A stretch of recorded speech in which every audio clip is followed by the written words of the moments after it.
Welcome to the 2024 British Grand Prix at Silverstone. I'm here at the BRDC and we're going to go into the club house and have a look around, see who we can see.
So here we are at the Hortons stand, and we have some new additions. I recently bought a collection of posters and other books, and these early Daily Express newspapers were in there with wonderful imagery on the covers, so I brought them along.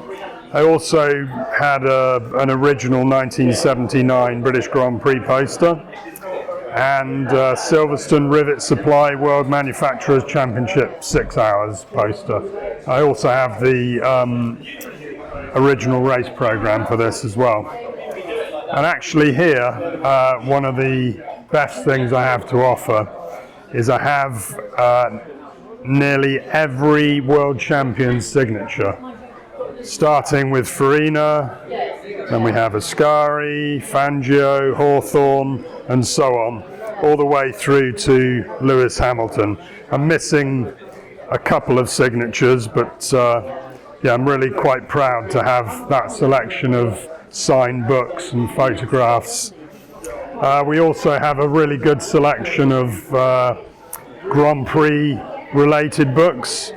The book here, McLaren Formula One Car by Car, came out recently and is selling well, and there was a similar book in the same series on Ferrari some years ago, which is now out of print, so that's a good new addition.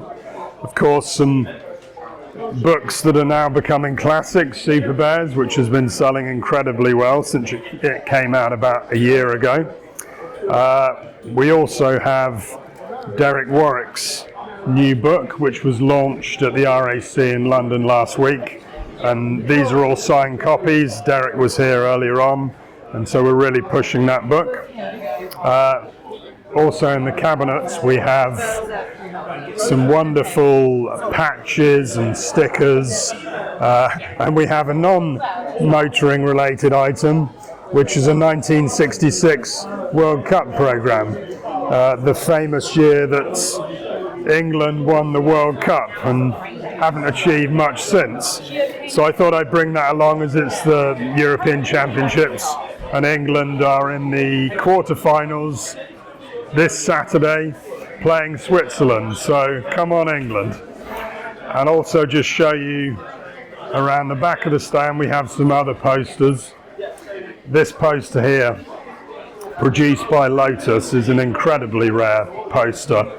It was produced when they'd won the World Championship in 1970, and of course Jochen Rindt won the World Championship, but he won it posthumously. He was killed at Monza. and this is the first time I'd ever seen this poster. This came in the collection that I just recently bought.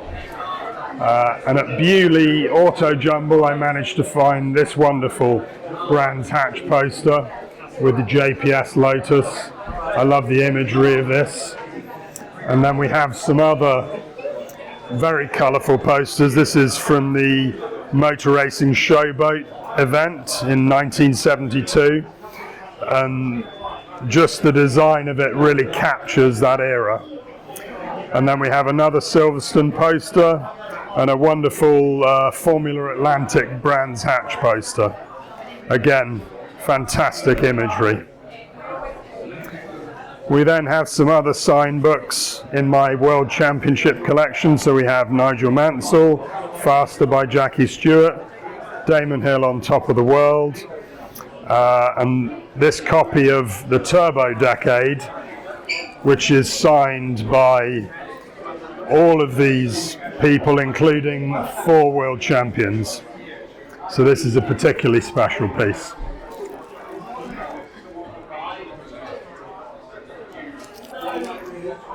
And then we have one of the new additions to the Hortons Books stock, which is Milanta on Ferrari, which is the photography of Corrado Milanta from 1947 to 1952, that era of Ferrari, which was a very, very successful era. And there's some wonderful photography in this book, limited to 550 pieces, and it will not be in print long, so buy one while you still can. So I'm here with Stuart Codling, who's the author of McLaren Formula One Car by Car, and as I was saying earlier on, this is the second in this series because the first was Ferrari Car by Car. Yeah, Ferrari Car by Car, very well received, and so we thought we'd do another one with McLaren because they're also a very historic and much loved team. You only have to look out and about. It's quite a grim day here at Silverstone, but you can see the papaya orange merch out in the grandstands. So the Motor Book story was bound to be a good commercial prospect. Also a fascinating book to write because it's a team that's got such an incredible history. Well, I suppose with F1 really being the flavour of the moment, it'll hit the US market fairly big as well, you would think. So yeah, hopefully, Drive to Survive really has exploded the US market. Traditionally, America not particularly engaged in Formula One. F1 didn't really do itself any favours with the Indianapolis 2005 fiasco. And here we are, 20 years later, we've got 3 Grand Prix on US soil, and the numbers just keep on building. So yeah, I think I'd love to say the only way is up. Obviously, growth isn't infinite. It might flatten eventually, but for now, the audience just seems to be growing.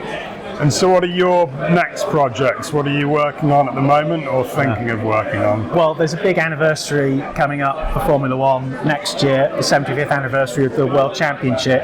I've also got another book on the history of Maserati coming up, and then another sort of top secret for now thing which may be coming out in the middle of next year that I've just had the first meeting for today.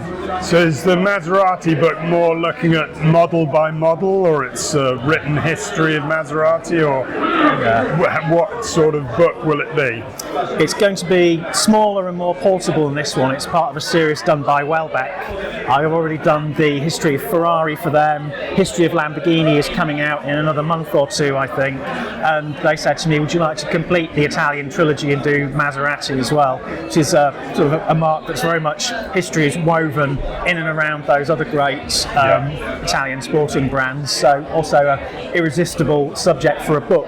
The only challenge there is that it's had lots of owners, it's gone lots of different directions, so compressing that history into kind of what's a much smaller format book is going to be a little bit of a challenge, but you don't just want to do the same thing all the time, do you? No, exactly.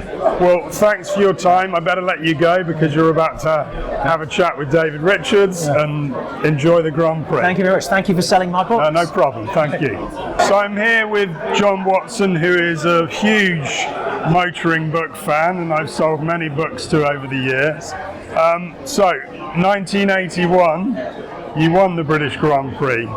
Do you still have fond memories of that day? Well, it was a very special day for a lot of reasons. And it came in a sense because the McLaren MP41, which is my car at the time, revolutionary with a carbon fiber chassis. So it got off to a bit of a stuttering start, but we got to Spanish Grand Prix at Jarama, and I was involved in a battle for the top 6, finished third, and I think the top 6 cars were covered by that second and a half. It was one of the closest finishes at that time in history of Formula One. Went to France, to Dijon, finished second. So everybody's out, third in Spain, second in France. Are you going to win at Silverstone? Just go away. Don't ask me those questions. And as it turned out, the race got underway, and I'm involved in a group of 3 cars with Villeneuve and the Ferrari, Alan Jones, myself, and the Chesros behind me. And coming into the chicane at Woodcote, which was in existence at this time, Villeneuve was, driving. I call it like a hyperactive child. Oversteer one way, oversteer the other way, and eventually he lost it. You're never going to control a car to that degree. So he spun literally in front of the BRDC Club House, and there's just a big plume of blue tar smoke. Alan Jones was so close behind, I think he nudged Villeneuve's car. I was a little bit further back, and I was looking through the corner. So I could see what was happening. I got off the throttle, braked as hard as I could. My teammate, the Chesros, was, instead of looking through the corner, he was looking at my gearbox, doing this. So he turned sharp left and had his own accident.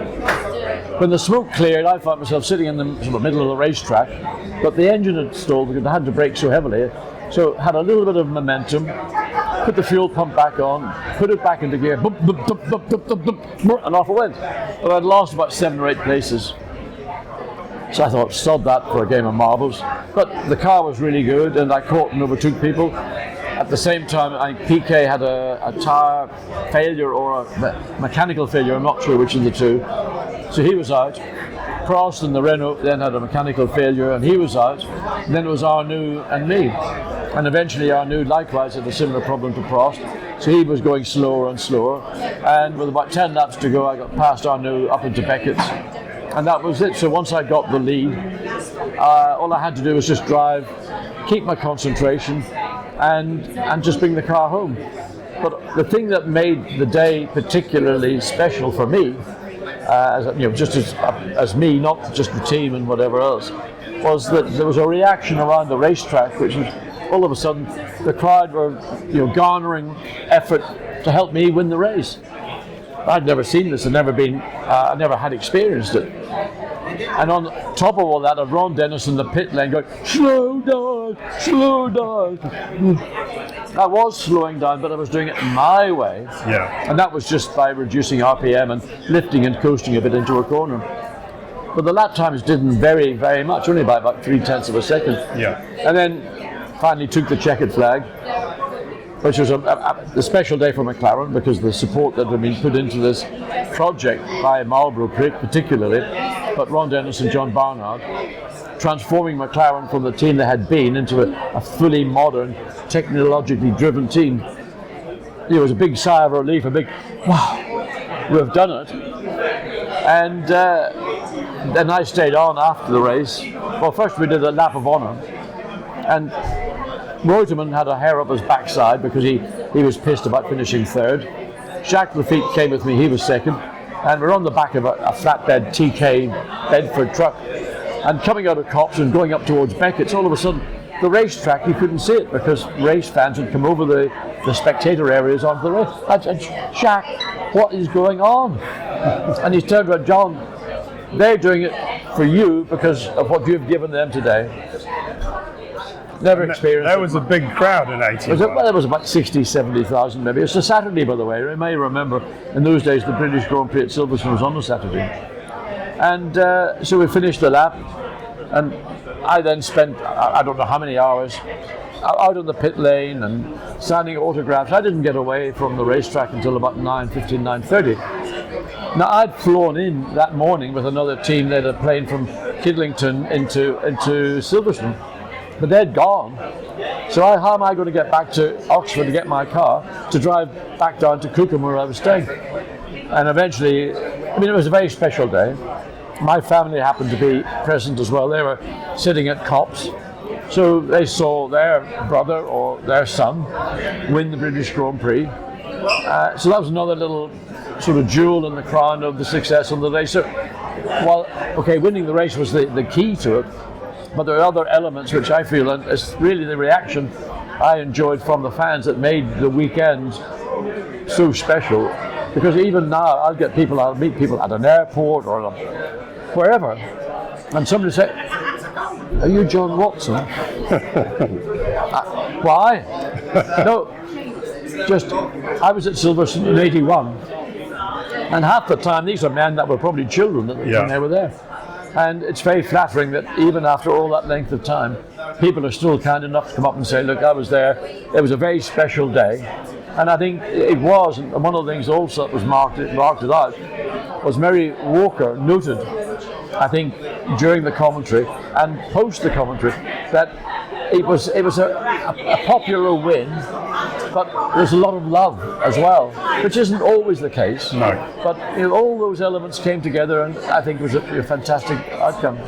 So, in that period in your life, and when you were younger, were you still interested in motoring books then, or is it something you've got into later in your life? I like books. I like books that are accompanied by photographs. And as much as I might read texts, I love books primarily from the 50s, because that was the age at the time. I was early, 5, 6, 7 in the early 50s, and reading about the great drivers of the day, the great races of the day, and seeing images. And I became a Porsche fan in 1955 at the Tourist Trophy race at Dundrod. That was the first time I'd seen a Porsche, first time I'd heard one, and I just fell in love with the brand. So what I loved doing was reading about 356s or 550 Spiders or those that followed on. And a number of the books I have are Porsche based, and the one that I enjoy maybe the most of all, well, there's two now. One is Carl Lundebygsson's Excellence Was Expected. Yeah. I think it's a fantastic book. I mean, it came out in the middle 70s. And another book was written about Porsche 356, but primarily about Carreras, or about the 4-cam engine, the Fruman 4-cam engine. And it was written by an American, and the name of I forget the two. It is the most amazing. I don't know if you've ever seen it. And is it by Maltby? Who? Gordon Maltby? No, it's not. It's I forget. He's an American journalist, and I've forgotten the name. He was a Porsche employee, and he looked after the historic department. But it is the most phenomenal book, and every Carrera engine that was ever built, in whatever car it was fitted into, is recorded. If it's a road-going Carrera, the engine number, the gearbox number, the chassis number, the spec of the car, interior, whatever, and any extras of the car. So those are my two favourite Porsche books. And who were your heroes in the 50s when you were growing up? Well, I think primarily the one I respected or admired would have been Fangio, because I think what he achieved, and maybe a lot more I learned when I got older, but winning 5 world championships in 4 different manufacturer cars, I don't think it's ever been equal. I doubt it ever will be equal. And there was Alfa Romeo, Mercedes, Maserati, Ferrari, whichever order it was in. He was, what people don't realise, he was a much older man when he was winning world championships. In those days, remember you're talking about the early post-war days, so a lot of our fine young men lost their lives fighting a Second World War. And a lot of the drivers in that early period came from some European, some from South America, as in the case of Fangio or Frolian Gonzalez or others as well. And so they were just inherently older. It was just the nature of the business. And coming up to date, I see you here every year, but what are your thoughts of modern Grand Prix and what it's become today? Well, unfortunately, I think the cars are big fat lardies, and largely because they have these stupid things called hybrid motors and a battery that weighs as much as the Titanic did. And while I have a huge amount of respect and admiration for the technology, and make no mistake, the engineering is absolutely unreal, but I think the cars are big, they're overly, clumsy is not the right word, because aerodynamically they're exceptionally efficient. I would rather have a straightforward, less complex technical package. And I know that people yearn to go back to some form of V8, V10, V12. That's never going to happen. But when you've got a Formula One car that weighs, without a driver, 800 and something kilograms, and then you've got to put fuel in as well. Yeah. So you've got a Formula One car that's probably about 900 plus kilograms when it's on the grid. Yeah. That's if you want to make efficiency, this concept of battery and electric cars and all this stuff, I'm delighted to see that now many manufacturers are realizing that there may be alternative sources of power, hydrogen is one, but likewise there are other ways of making internal combustion engines a lot more efficient, and all these sustainable fuels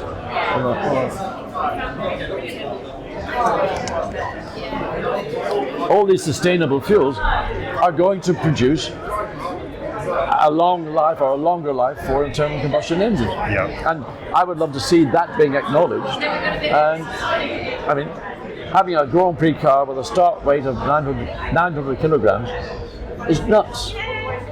But you know, I'm old. I'm sure there's other people out there think it's the future. But, you know, that's my thought. The one nice thing about modern Grand Prix is the interest from the younger generation. I mean, my son is 11, is enamoured by it, and just the number of people that are now watching the Grand Prix, I think is a good thing. I think partly because of Drive to Survive has done a great deal to give access to what happens off the track, and I think that's been a very big success. Yeah. I mean, look at the Grand Prix here this weekend. I mean, coming in, it's just, I mean, this is motor racing's Glastonbury. Yeah. And I mean, it is phenomenal. I mean, all around the general Silverstone area, there's barely a blade of grass that you can see because there's parking, there's car parking, there's camping. I mean, it's just, it is just unreal now the scale of the British Grand Prix. It is. Well, thank you for your time. It's wonderful to see you as always, and enjoy the weekend. Thank you very much. Look forward to it.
So I'm here with Erik Haugen, whose most recent claim to fame, you starred in the Ferrari movie, is that correct? Mm-hmm. Yeah, and what part did you play in the Ferrari movie? I was the co-driver for Di Portago, which was the Spanish Marquis, Alfonso Di Portago, and I was his co-driver, Edmund Nelson, who was an American actually. So I'm an American playing an American, which was, I think, the only American in the film.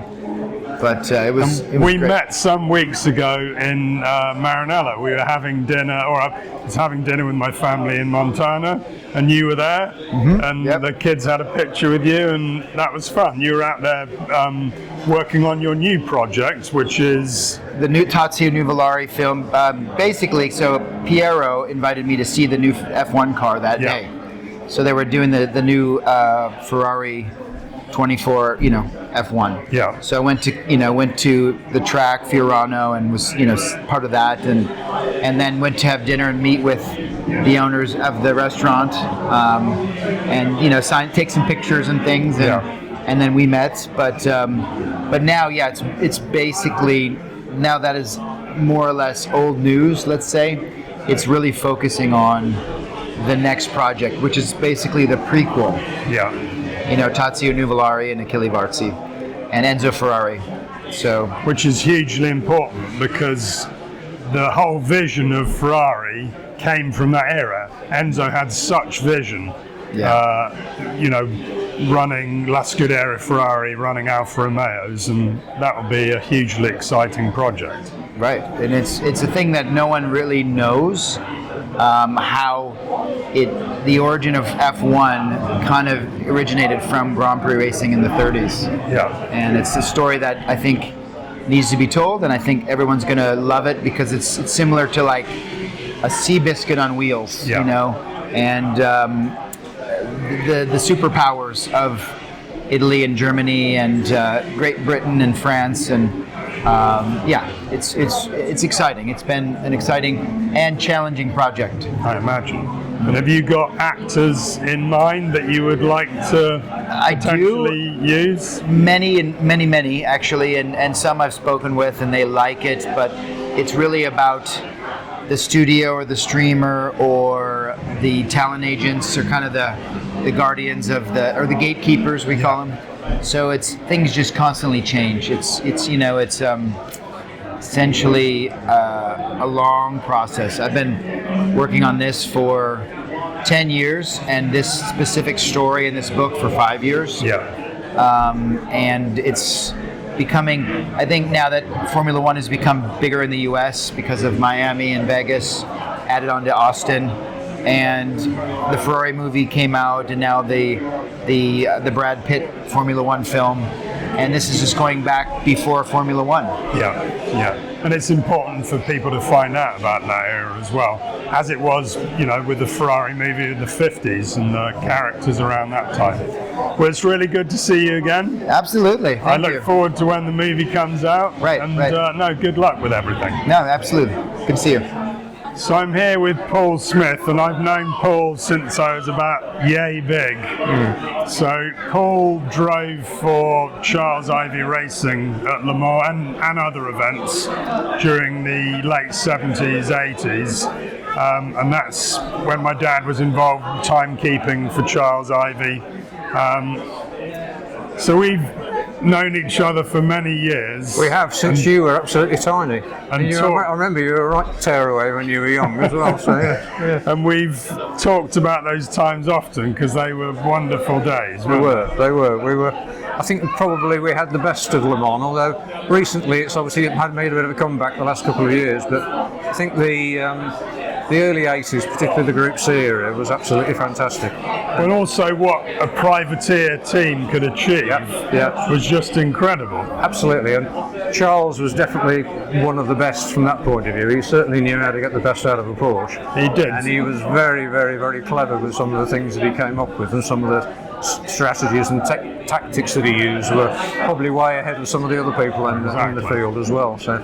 And of course, it was always a great pleasure to have your dad there as a sort of rock, timing everything, never missing a lap, despite the fact he needed to go and go to the loo occasionally. But he was amazing. So yeah. So how many times did you drive at Le Mans? I was in 1981. I was doing Formula 2, which was what really was my main thing with single-seaters. I really wanted to do single-seaters more than anything, and I was very lucky. I ended up with a good sponsor called Jack Kelly, who owned a company called Highline Car Stripes, and we did a season of Formula 2, probably on the sort of budget you'd probably do a season of historic Formula Ford on now, you know. Yeah. But we had 3 top 10 finishes, but at the end of the year, Jack and I sat down, we sort of discussed whether we could afford to do another year, and came to the conclusion that whilst we could probably still run around sort of picking up a few placings here and there, we weren't ever going to get anywhere. But he was very friendly with John Cooper, and basically Jack said, well, why don't we go off and do endurance racing? So at the time I'd got nothing else on the table, so going off to drive a 935 Porsche with 700 horsepower after a 250, 300 horsepower single seater was quite a bit of a shock. But John Cooper was a great sort of tutor, and Jack was very good and helped me to pay for it, so it was really a no-brainer to go and do that. So we did Le Mans in 82, 83 and 84 with Charles, and 82 was obviously our best result, where we were one point we were actually 4th overall, as you probably remember, till we had a mechanical failure.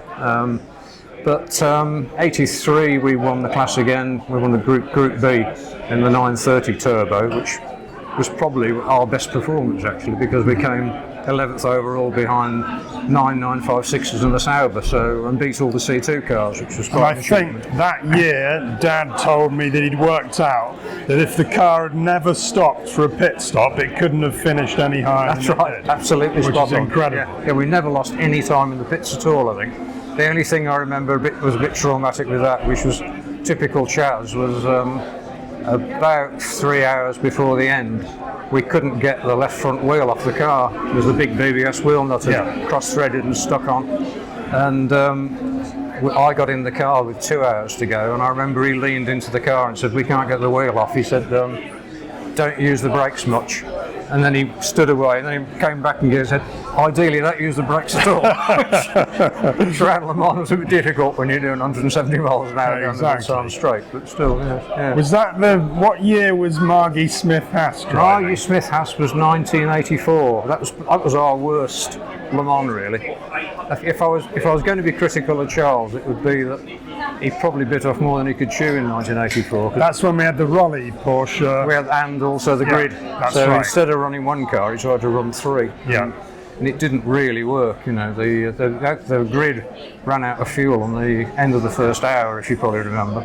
The Raleigh Porsche had the wheel fall off in the race, and we had the engine blow up, so it was all a bit traumatic, really. I remember on the drive there, Dad saying that that he thought Charles had bit off more than he could chew. Yes, no, it was a shame. But having said that, it was a great race. And we had a chap called Peter Twitchin who was running the 930 Porsche that I was driving with Margie, and he had a great sense of humour, and we actually had a really, although it was a bad race as far as the results went, it was great fun. You know, we had a good laugh and joke about it. Which was funny. 3 years ago, I was at Pebble Beach on our stand there, and this still blonde-haired lady comes on asking, "Do I have any books on Le Mans from the 80s?" Okay. And I said, "You're Margie, aren't you?" Yeah. And she said, "I am." Yeah. And I said, "Well, you gave me one of the cushions. The Toys for Adults when cushions. I was a kid." That's right. Yeah. And it was wonderful to see her again. She's great. I still speak to her a couple of times a year. Her husband died actually only about 2 years ago, which is a shame. But she's great. There's never been anybody who was so enthusiastic as she was. She absolutely loved her motor racing, was really dedicated to it. It's just a shame she wasn't a little bit quicker, but she's very reliable, you know, good in the car. So. Well, way ahead of her time, really. She was, yeah. A funny story with her was I was driving the Porsche with her at Brands Hatch at the end of 1982. And John Webb, who ran Brands Hatch, had obviously realised there was Margie and there was also Davina racing in the same race. So he decided it was a good idea to get all the Fleet Street press down to interview the two ladies doing the 1000 Ks at Brands Hatch. Davina was driving with David Sutherland in a 956 at the time. And Margie goes off to this press conference type thing that John Webb had laid on. And when she came back, I've never seen anybody who was so angry. She got steam coming out of her ears and her face was bright red. And I said, "What on earth is wrong with you, Margie?" And she said, "Do you think Derek Bell is ever asked to look lovingly into Jackie Hicks's eyes?" I say, for somebody who took her racing seriously, that must have been really tough. She did, but unfortunately, she was a very attractive woman in those days. She was, So I guess there was some of that. Anyway, it's great to chat. Yes, we'll do it again. Okay. And thanks for stopping by. Pleasure. Thanks a lot, mate. So it's goodbye from Silverstone. We'll see you at the Goodwood Festival of Speed next week. And don't forget to like and subscribe my channel.